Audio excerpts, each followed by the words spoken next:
Assalamualaikum dan selamat sejahtera. Banteras sampai tumpas, kita mesti menang. Anda kini sedang menyaksikan rancangan Banteras COVID-19 di mana kita akan berkongsikan dengan anda info semasa dan isu terkini mengenai COVID-19 yang sedang melanda seluruh dunia semenjak Disember 2019. Mula dikesan di Bandaraya Wuhan, China, seluruh dunia kini sedang berperang menghadapi wabak ini. Kita imbau kembali sejarah COVID-19 di Malaysia. Kes positif pertama disahkan membabitkan 3 warga Cina yang masuk ke Malaysia dari Johor melalui Singapura pada 23 Januari 2020. Sudah lebih setahun negara kita berjuang menghadapi wabak COVID-19 ini, tapi tanda-tanda kemenangan masih kabur. Penjagaan SOP dan penjagaan kendiri adalah senjata utama setiap individu. Namun negara kita masih lagi mencatatkan kes positif yang saban hari 4 angka bilangannya. Sehinggakan pihak berkuasa dan kerajaan terpaksa mengisytiharkan PKP di negeri dan kawasan tertentu bagi mengekang wabak COVID-19 ini.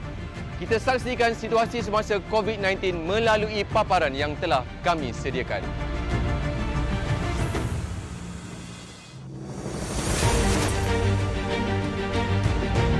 Kemenangan masih jauh buat Malaysia dalam perangnya menentang COVID-19.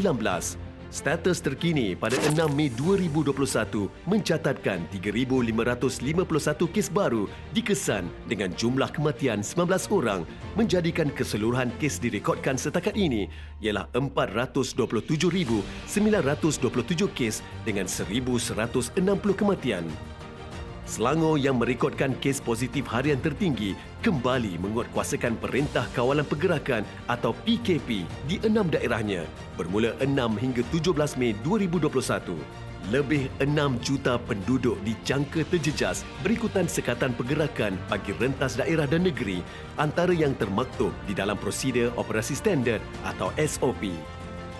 Sekatan jalan raya juga diperketatkan polis di setiap daerah terbabit sepanjang tempoh pelaksanaan PKP, terutama menjelang sambutan Aidilfitri selain pemantauan di Bazar Aidilfitri, pusat beli belah dan kawasan tumpuan orang ramai. Pelaksanaan PKP menyusuli pentadbiran di wilayah Persekutuan Kuala Lumpur sehari kemudian selain 4 daerah di Perak dan 3 di Johor bermula dari 7 hingga 20 Mei 2021. Pematuhan pada SOP termasuk menjaga penjarakan fizikal dan memakai pelitup muka dengan betul penting dalam memutuskan rantaian jangkitan COVID-19 selain operasi sanitasi awam yang diamalkan kerajaan sejak fasa awal penularannya di dalam negara. Tentu kita tidak mahu rakyat leka dalam melawan musuh yang tidak kelihatan ini kecuali kita sanggup ambil risiko melihat lebih banyak nyawa terkorban. Cubalah untuk terus enggan peduli sehingga mangsa berikutnya adalah orang yang paling anda sayangi. Itukah yang anda mahu? Datuk Seri Ismail Sabri telah mengumumkan PKP di beberapa kawasan di Selangor dari 6 Mei hingga 17 Mei 2021. Dan beberapa SOP telah dikeluarkan ketika umat Islam sedang bersiap sedia menghadapi Hari Raya. Ramai yang tidak berpuas hati, ramai yang marah, malah ramai yang memaki hamun apabila SOP baru dikeluarkan.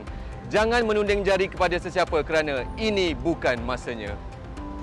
Tepuk dada cermin diri, adakah anda penentang penyebaran ataupun penyumbang penyebaran? Jawapannya di tangan anda. Sekiranya anda meletakkan jawapan di tangan pihak berkuasa, maka anda telah melanggar SOP.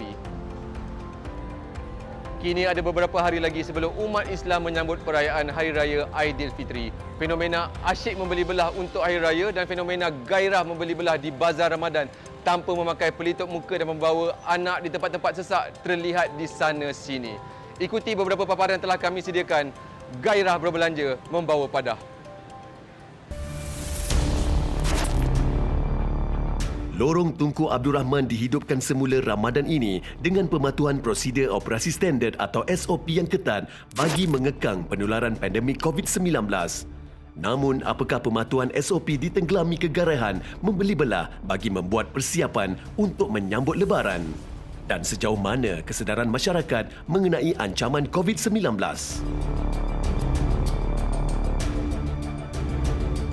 Tahun lepas kita dah korbankan raya kita kan, tapi tahun ni pun kena korbankan juga. Tak semeriah macam dululah. Takut tu memang sangat takut sebab semua orang dah rasa macam dah tak kisah dah dengan SOP sangat dah. Peniaga bazar dipecahkan kepada 4 seksyen iaitu A, B, C dan D bermula dari kawasan belakang bangunan Kompleks Campbell hingga susur keluar persimpangan Masjid India. Setiap seksyen menempatkan 2 petugas Dewan Bandaraya Kuala Lumpur di setiap pintu masuk dan keluar. Pengunjung diwajibkan mendaftar di MySejahtera serta mengimbas suhu sebelum diberikan pas yang dihadkan kepada 100 orang dalam satu-satu masa. Malangnya, walaupun penganjur telah memperketatkan garis panduan untuk memasuki kawasan bazar, ada segelintir pengunjung yang bersikap sambil lewa dengan mengabaikan penjarakan fizikal 1 meter. Dan apa gunanya pengunjung menjaga jarak semasa memasuki bazar namun seperti menepikan SOP dek gairah berbelanja. Jarang kita menyalahkan diri sendiri walaupun kelalaian jelas berpunca daripada diri. Bazar pun susah nak masuk, lepas tu nak bawa anak-anak ke, nak bawa apa-apa semua tak boleh dah. Sesuai atau tidak kadang-kadang terpaksa bang. Kalau kita pergi sendiri anak nak tinggalkan siapa? Kalau tak bawa anak kita tak boleh pergi. Itu je pilihan yang kita ada. Lepas tu kalau kita daripada segi perubatan yang diberi, dia orang punya sistem imun tu lebih tinggi daripada kita. So sepatutnya budak tu yang kita tak perlu risau. Orang tua yang kita perlu lebih risau. Secara perubatannya lah, saya bukan perubatannya orang tapi pendapat saya macam tu lah. So tak payah risau bawa budak. Patutnya kita risau tinggalkan orang tua di rumah. Kalau yang bawa anak ni kira jaga betul-betul lah. Jangan macam tahulah budak-budak kan biasa agak merayau kan. So jaga elok-elok lah. Saya tak tahulah sebab saya tak bawa anak saya lah. Kita pergi dua orang je. Kan yang dah besar lah sebab yang budak-budak kecil ni memang sepatutnya tak patut pun bawa ke tempat ramai-ramai macam ni sebab saya memang tak bawa anak lah sebab memang takut dia beli untuk dia je kat rumah. Lebih membimbangkan, ada yang membawa anak kecil, malah bayi selain warga emas yang sama berasak. Ini bukan masanya untuk kita leka dengan kewujudan musuh halimunan ini yang menyerang secara senyap disebabkan kelalaian sendiri. Pengunjung Bazar Aidilfitri terutamanya harus mengambil iktibar daripada penutupan 22 Bazar Ramadan baru ini yang menyaksikan Selangor antara negeri yang kembali mengenakan Perintah Kawalan Pergerakan di 6 daerahnya. Kunci utama untuk permasalahan ini adalah patuh pada segala arahan yang telah ditetapkan. Kemenangan di tangan kita semua. Kita ni sebenarnya kita dah hidup dengan COVID ni dekat setahun lebih, kat 2 tahun. So kita jangan terlalu jangan paranoid sangat. So amalkan je lah penjagaan diri masing-masing. Kalau rasa tempat tu ramai, kalau kita tak confident, kita tak payah pergi. Itu je. Tak tahu. Tak tahu. Tak tahu. AstraZeneca, itu bukan vaksin ke bang?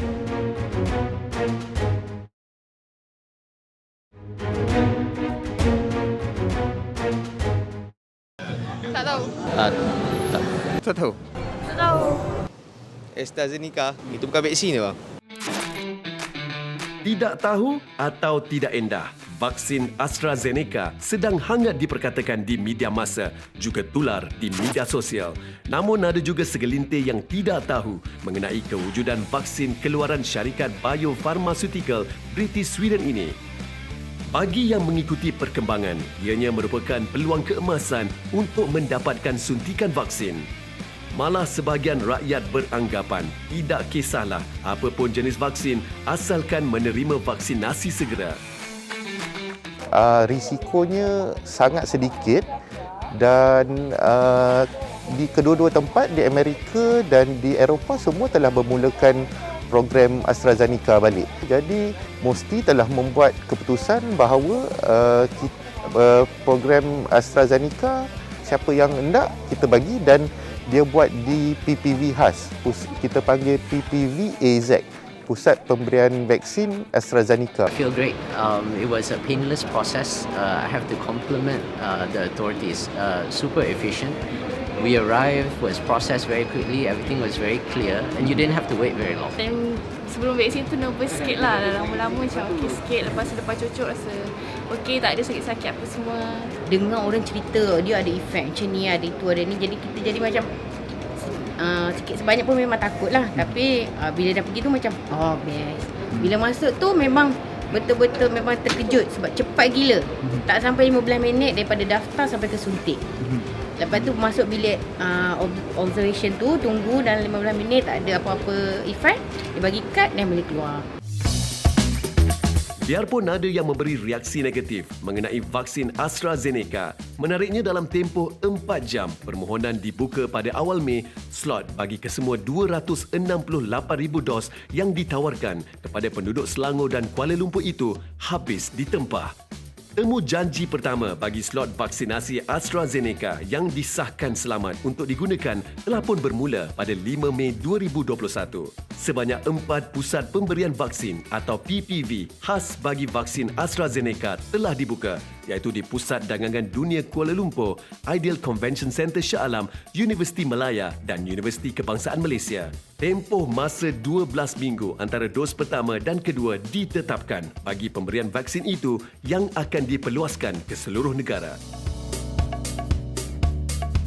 Masa saya buat research tu, of course adalah kes-kes pasal blood clot tu lah. Tapi saya rasa itu dalam 1 dalam sejuta je orang yang dapat tu. Dan sebenarnya kesan baik lebih banyak daripada kesan buruk sebenarnya AstraZeneca ni. I read about it at length online, various resources, so I felt really comfortable. The general wisdom, if you read around, is take the first available vaccine and then you'll be protected. And I think that is good advice. Yang dia punya effect tu ada dengar orang cakap, nanti kerang, ada itulah, pensan lah, matilah. Orang cakap, jadi bila macam tu, bila dah dengar tu, rugi pula register, menyesal rasa kan. Tapi kita ambil positif, sampai bila kita nak kan. Kita lebih baik mencegah daripada merawat lah kan. So kalau dah ada peluang untuk get yourself at least a bit protection or secured, why don't you just go for it? I mean nak cakap tentang hidup ajal mati ni semua di tangan Tuhan kan. Yang paling penting kita try lah. Malaysia dijangka mempunyai bekalan vaksin AstraZeneca yang mencukupi apabila sebanyak 1.1 juta dos lagi dijangka tiba bulan ini, diikuti 619,000 dos pada Jun. Sebanyak 410,000 dos pula akan diterima pada Julai, diikuti 1.12 juta dos lagi pada Ogos dan September. Tahniah dan syabas kami ucapkan kepada sukarelawan yang akan menerima suntikan vaksin AstraZeneca. 268,000 telah pun ditempah oleh orang ramai mengikut siapa cepat dia dapat. Namun harapan kami jangan ada yang bermimpi untuk pulang berhari raya walaupun telah menerima suntikan vaksin. Penguatkuasaan larangan rentas negeri dan daerah bagi negeri dan kawasan yang telah diisytiharkan PKP jelas telah diperketatkan. Namun masih ramai yang ingkar dan tidak mendengar arahan pihak berkuasa. Seterusnya, kita lihat paparan sambutan Aidilfitri di seluruh dunia mengikut norma baru COVID-19.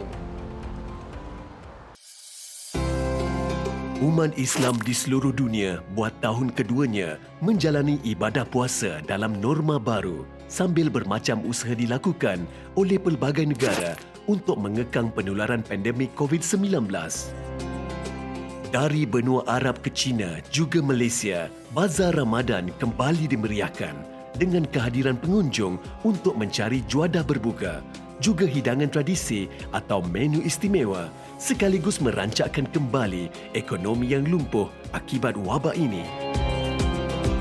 Berdepan serangan COVID-19, Ramadan menjadi landasan untuk seorang Muslim memperkuatkan keyakinan serta pegangannya.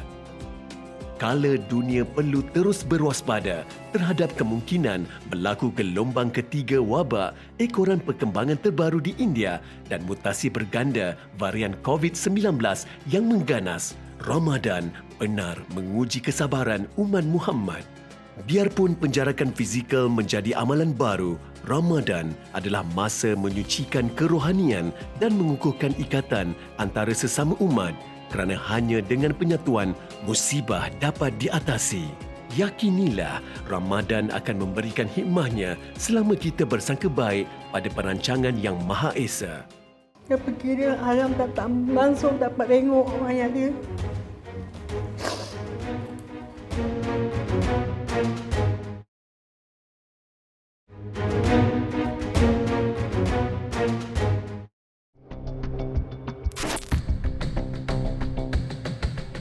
Di Kota Haridwar diutarakan, lautan manusia memenuhi Sungai Gangga yang menyambut kehadiran ratusan ribu penganut agama Hindu untuk ritual mandi di sungai suci mereka itu bagi membersihkan dosa di Kerajaan Kumbh Mela. Saat dunia bergelut mengawal penularan pandemik COVID-19, India sebaliknya memutuskan festival yang mencapai kemuncaknya pada pertengahan April lalu itu dengan penyertaan kira-kira 6 juta penganutnya perlu diteruskan. India dengan populasi 1.3 bilion itu tidak dapat mengelak daripada dilanda gelombang ketiga selepas mencatat lebih 20 juta kes setakat ini. Dengan rekod baru dunia kes COVID-19 melebihi 400,000 kes jangkitan dalam sehari, India berdepan masalah kekurangan bekalan oksigen dan katil. Di daerah terjejas teruk seperti ibu kota New Delhi, petugas medikal bekerja shift 27 jam dan para doktor berdepan keputusan sukar untuk memilih siapa yang perlu diselamatkan. Tangisan keluarga tidak berhenti sambil mayat pesakit COVID-19 bergelimpangan di jalanan dan tapak pembakaran mayat tidak mampu lagi menampung permintaan. Kala bantuan oksigen dan peralatan perubatan antaranya dari Amerika Syarikat, Britain dan Rusia tiba di negara itu, varian India merentasi sempadan dengan mutasi berganda varian COVID itu yang mula dikesan di Vietnam, Singapura juga Malaysia dikuatiri akan mengganas di rantau selatan Asia. Soalnya, siapa yang akan dipertanggungjawabkan?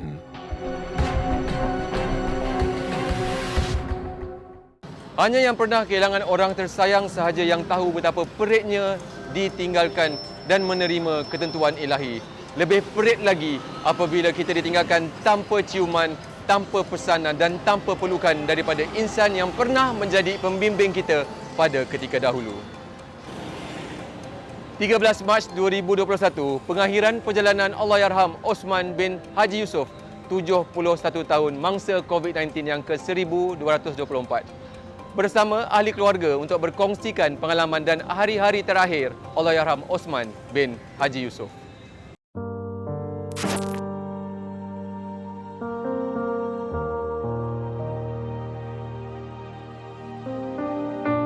Saya Sania Kamarudin. Suami saya meninggal akibat penyakit COVID.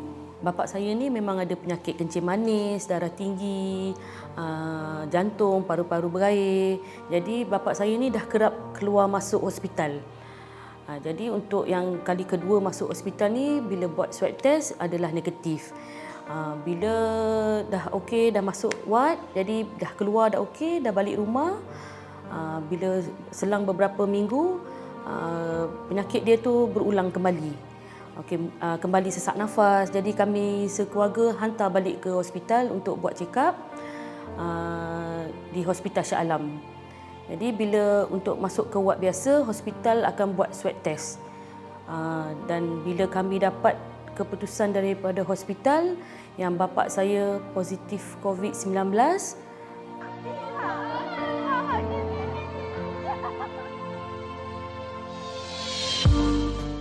ayah disahkan positif COVID-19, pihak hospital memberitahu untuk menghantar ke Hospital Sungai Buloh untuk tindakan selanjutnya untuk rawatan susulan. Tapi kami dapat berita setelah 3 jam ayah disahkan meninggal dunia setelah sampai di Hospital Sungai Buloh. Saya dapat berita ayah meninggal pukul 9 suku. Saya bincang adik-beradik untuk macam mana nak terangkan pada mak keadaan ayah yang sebenar. Dalam 10 lebih baru kami minta kakak yang sulung untuk terangkan pada mak lah macam mana keadaan ayah sekarang. Selama 48 tahun saya hidup dengan dia, saya tak pernah berpisah dengan dia. Meninggal dia, saya tak dapat jumpa dia langsung. Itulah yang saya kesal sangat. Saya bela dia sakit berapa lama, saya bela dia sakit dekat 3 bulan kat rumah. Saya pergi dia haram tak langsung dapat tengok ayah dia. Itulah yang saya kesalkan sangat.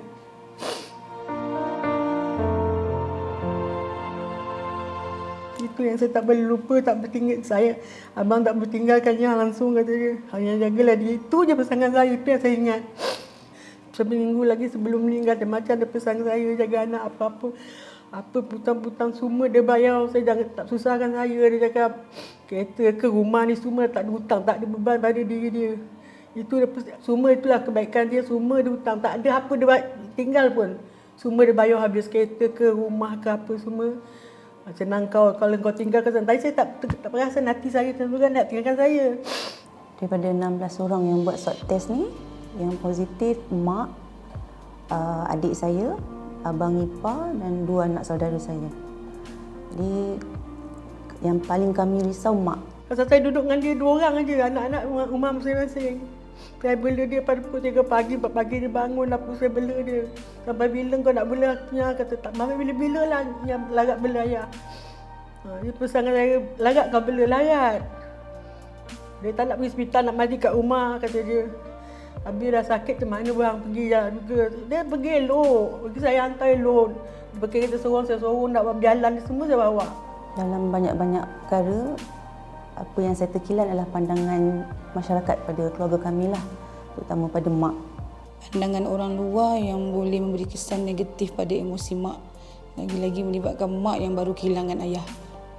Jadi janganlah pandang negatif terhadap keluarga yang mendapat positif COVID-19. Benteras sampai tuntas, kita mesti menang. Al-Fatihah. Semoga keluarga Allahyarham Osman bin Haji Yusof tabah menghadapi ujian dan sabar menahan kerinduan sempena Syawal yang bakal menjelang tiba. Hanya ini paparan kami dari Banteras COVID-19 minggu ini. Kita jumpa lagi di hari dan waktu yang sama minggu hadapan. Saya Izzat Zain mewakili pihak produksi Banteras COVID-19 mengucapkan ribuan terima kasih dan ingat, Banteras sampai tumpas, kita mesti menang.